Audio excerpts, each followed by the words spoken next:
So we're going to start off in an all fours position. So we need to set ourselves up on the mat. So we've got hands under shoulders, knees under hips. Okay. Now I'm just using a towel just to rest the heel of my hands on. It just takes a little bit of pressure out of the wrists. Now we're going to tuck the toes under. Okay. So I've got the toes tucked under.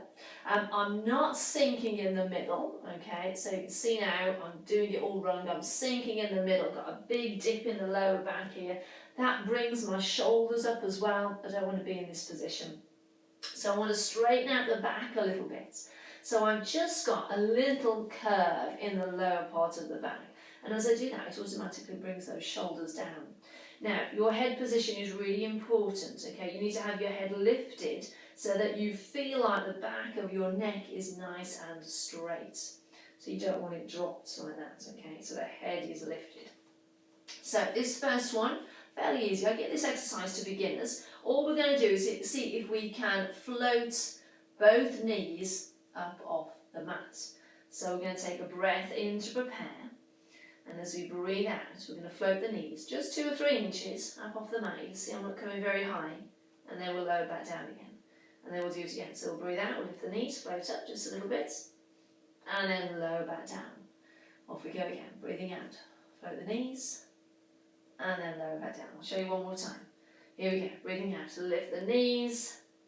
And lower back down. Okay, so that's the fairly easy one. So let's see if we can progress it a little bit further this time.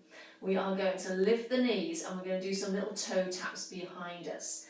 So we're all set up, same as before. We're going to float the knees up again. And this time we're going to take one leg and we're just going to tap the toes behind and then bring the leg back in. Tap the toes behind, bring the legs back in and then float the knees back down again. Okay, should we do that one again?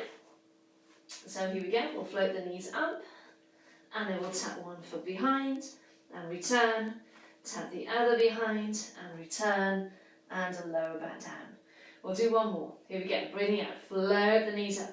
Let's do a tap and return, do a tap and return, lower the knees back down. Wonderful.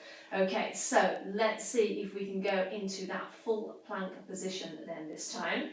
So we need to be in a nice straight line as we do this. We need to be a straight line from the top of your head all the way down to your ankles. So we'll start the same way. Toes are tucked under. We're going to float the knees up. We're going to straighten out one leg. Straighten out the other leg. Okay, and you can see I'm trying to get myself into a nice straight position. What you don't want on this one is to stick your bum up in the air. Okay, so nice straight position from the top of your head all the way down to your ankles. Bring the knees back down onto the mat to return. We'll do that one again, shall we? So here we go. We're going to float the knees up. Take one leg out. Take the other leg out. Nice straight line. We won't hold it for too long. Bring the knees back in onto the mat. Now, have we finished? Let's sit back in shell stretch. So we're going to sit back towards the feet. We're going to reach the arms forward. We're just going to relax down for a minute. Just to have a little breather after doing all that work. And then we can come back up to sitting.